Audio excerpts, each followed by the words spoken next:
Middle east की राजनीति हमेशा से उलझी हुई रही है और इस समय ईरान, इजराइल और अमेरिका के बीच बढ़ता हुआ तनाव एक ऐसे मूड पर आकर खड़ा हुआ है जहां से इसका रुक जाना या और बढ़ जाना पूरी दुनिया के लिए गंभीर परिणाम ला सकता है। ये सिर्फ 3 देशों की तकरार नहीं, बल्कि कई दशकों के ऐतिहासिक, मजहबी और भौगोलिक राजनीतिक दुश्मनी का नतीजा है, जो अब एक बड़े युद्ध की शक्ल अख्तियार करता दिख रहा है। इस तनाव की मुख्य वजह ईरान का परमाणु कार्यक्रम है।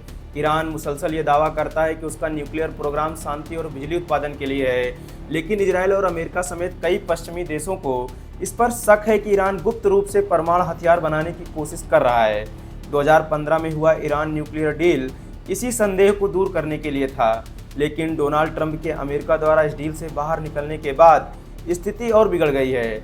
इससे ईरान को भी डील की शर्तों का पालन न करने का बहाना मिल गया है, जिससे उसने अपने यूरेनियम इनरिचमेंट को बढ़ा दिया। इजराइल की सुरक्षा चिंताएं इस मसले में केंद्रीय भूमिका निभाती हैं।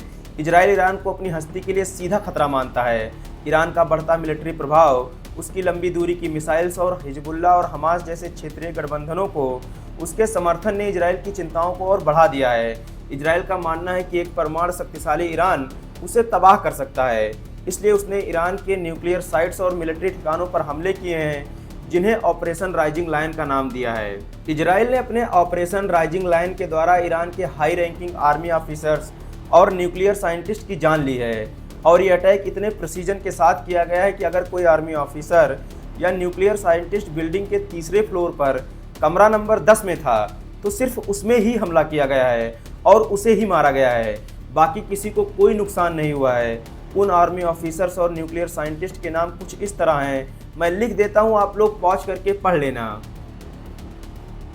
अमेरिका का इस क्षेत्र में दखल भी तनाव का एक बड़ा कारण है। अमेरिका इजराइल का एक मजबूत सहयोगी है और ईरान को दहशतगर्दी का स्पॉन्सर मानता है। अमेरिका का मकसद ईरान के बढ़ते प्रभाव को रोकना है और मिडिल ईस्ट में अपने स्ट्रैटेजिक हितों को सुरक्षित रखना है। हाल ही में अमेरिका ने ईरान के प्रमुख न्यूक्लियर साइट्स नेतांज, इस्फहान और फर्दो पर हमले किए हैं, जिसे अमेरिका के प्रेसिडेंट ने स्पेक्टेकुलर सक्सेस बताया है।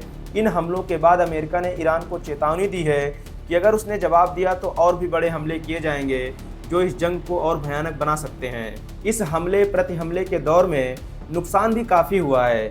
ईरान में 400 से ज़्यादा लोगों की मौत की खबर है, जबकि इजराइल में लगभग 86 लोग जख्मी हुए हैं। ये आंकड़े एक बड़े संकट की तस्वीर दिखाते हैं, जहां मासूम जिंदगियां इन राजनीतिक तकरारों के भीड़ चढ़ रही हैं। ईरान ने भी इजराइल पर मिसाइल दागे हैं, जो इस बात का इशारा है कि वो भी चुप नहीं बैठेगा और जवाब देता रहेगा। अंतर्राष्ट्रीय स्तर पर इस स्थिति पर गहरी चिंता व्यक्त की जा रही है। रसिया और इजिप्ट जैसे देशों ने इन हमलों की निंदा की है और तुरंत शांति और संयम की अपील की है। यूएन सिक्योरिटी काउंसिल की इमरजेंसी मीटिंग बुलाने की मांग की जा रही है, ताकि इस मसले पर अंतर्राष्ट्रीय स्तर पर चर्चा हो सके और कोई हल निकाला जा सके। विशेषज्ञों का मानना है कि इससे मिडिल ईस्ट में प्रॉब्लम और बढ़ेगी और अंतर्राष्ट्रीय कानून का उल्लंघन भी हो रहा है। सबसे बड़ा खतरा global nuclear non proliferation order को कमज़ोर होने का है, जिससे और देशों को परमाणु हथियार बनाने की प्रेरणा मिल सकती है। कुल मिलाकर ईरान, इजराइल और अमेरिका के बीच का यह तनाव एक ऐसे मोड़ पर आ गया है जहां से किसी भी तरफ की छोटी सी गलती एक बड़े क्षेत्रीय युद्ध को जन्म दे सकती है। इससे न सिर्फ मिडिल ईस्ट में बल्कि पूरी दुनिया में तबाही हो सकती है। लंबी चौड़ी बातचीत, डिप्लोमेटिक्स प्रयास और सभी पक्षों द्वारा संयम दिखाना इस मसले का इकलौता हल है, अन्यथा इसका अंजाम बहुत भयानक हो सकता है। वैसे जब मैं यह वीडियो बना रहा हूँ तो अभी थोड़ी देर पहले पता चला है कि ईरान और इजराइल युद्ध न करने की बात को स्वीकार कर लिया है।